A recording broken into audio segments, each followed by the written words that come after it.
to show that this can really work.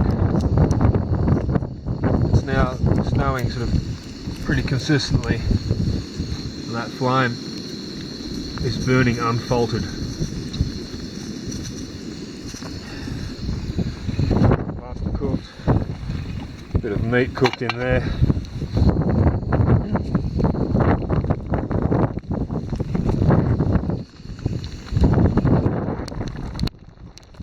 It's snowing.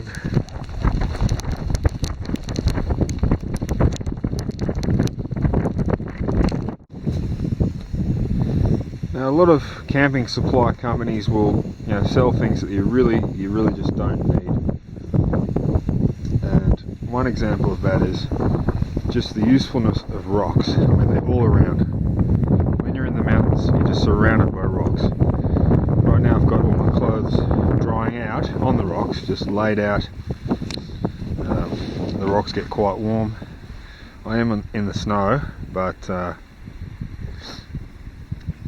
sun is quite bright today, and I also use small rocks just to hold everything down so the wind doesn't blow it away.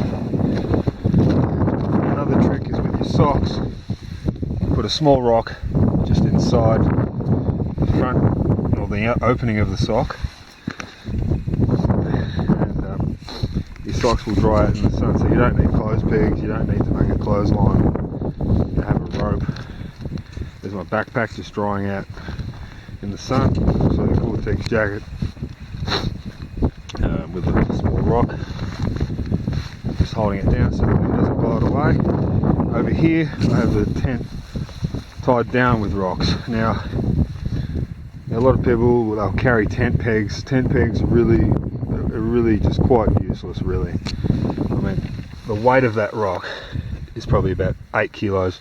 This rock here is about probably 15 kilos. Nothing is going to move that rock.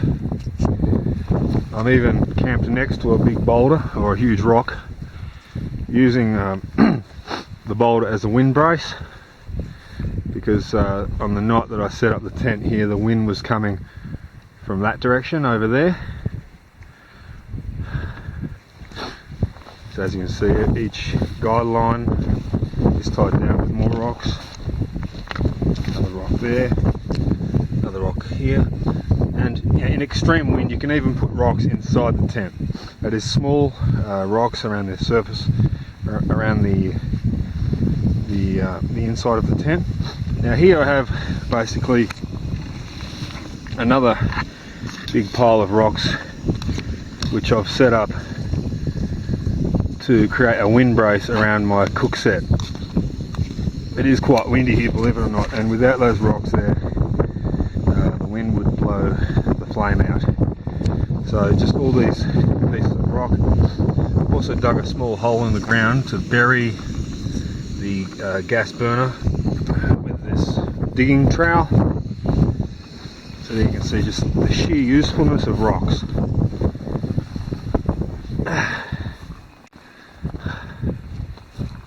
Just come back a bit further so you can have a better view of that big boulder.